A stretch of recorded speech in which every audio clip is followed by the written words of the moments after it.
Hello guys, today is day 31 of calisthenics transformation in 90 days. ఈరోజు నేను skill training చేయబోతున్నాను. Skill training like hand stand, Superman push-ups, ఏమన్నా చేస్తే pull overs చేస్తాను. దాని తర్వాత చూద్దాం ఏమేమి పాసిబిలిటీ అవుతుందో అవన్నీ చేసుకుంటూ వెళ్తాను. Just move on. నేను స్టార్ట్ చేసిన స్కిల్ అయితే హ్యాండ్ స్టాండ్ అండి. హ్యాండ్ స్టాండ్ నేను జిమ్నాస్టిక్ హ్యాండ్ స్టాండ్ అండి ఎక్కువ చేసేది. ఇంకో హ్యాండ్ స్టాండ్ ఉంది నాది, అది షోల్డర్ స్ట్రెంత్ వల్ల వస్తుంది. అది నేను రాబోయే వీడియోస్లో చూపిస్తాను యాక్చువల్గా షోల్డర్ స్ట్రెంత్ ఎలా ఉంటుందని.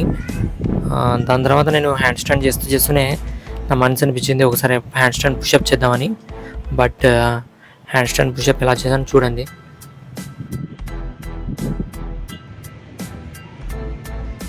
ఏం చెప్పింది తెలుసా బాడీ, నీ చేత కాదు ఇప్పుడే, నోరు మూసుకొని మామూలు హ్యాండ్ స్టాండ్ చేసుకో అని చెప్పింది.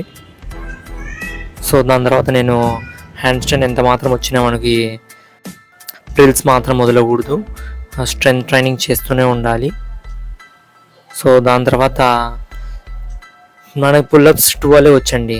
బట్ అయినా సిగ్గు శరం వదిలేసి మజిల్ ట్రై చేయడానికి చేశాను, ఎందుకంటే ఇది కూడా ఒక స్కిల్లే కదా. ఒక్కసారి కాదండి 2 times ట్రై చేశాను. చూడండి ఎలా వచ్చిందో. మజిల్ అప్ అస్సలు రాదండి. 12 పుల్అప్స్కి మినిమం 15 పుల్అప్స్ కావాలి.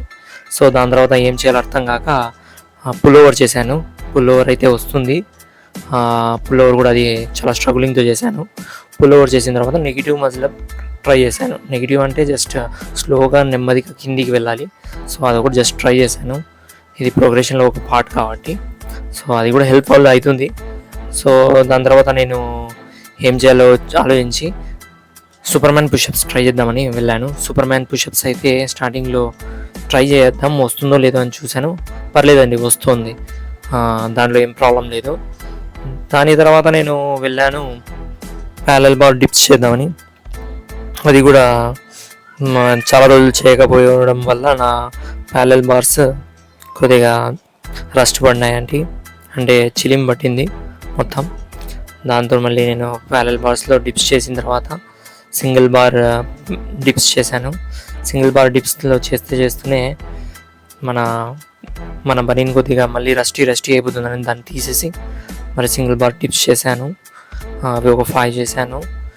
చేసిన తర్వాత మనం టక్ ప్లాంచ్ పుషప్స్ చేద్దామని వెళ్ళాను. టక్ ప్లాంచ్ అయినా ట్రై చేద్దామని చూశాను. టక్ ప్లాంచ్ అయితే అస్సలు రాలేదండి. దాని తర్వాత ఏం చేయాలో తెలియక క్రో పోజ్ చేశాను.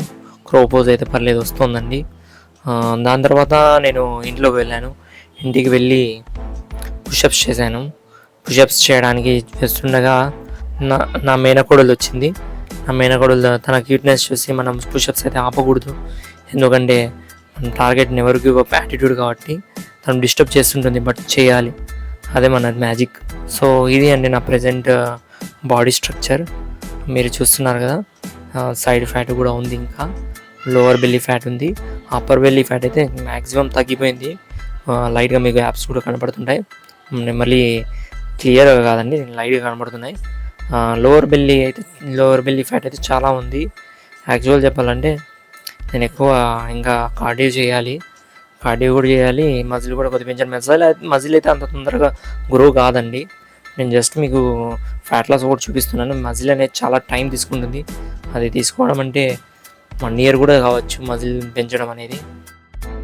మీకు ఈ వీడియోస్ నచ్చితే ప్లీజ్ డూ సబ్స్క్రైబ్, ఎందుకంటే చాలామంది చూస్తున్నారు బట్ సబ్స్క్రైబ్ చేయడం లేదు. Please do like and subscribe and share this video. రాబోయే కాలంలో ఇంకా మంచి వీడియోస్ చేయబోతాను. So that's all for today. Meet you in the next video. Until then, by.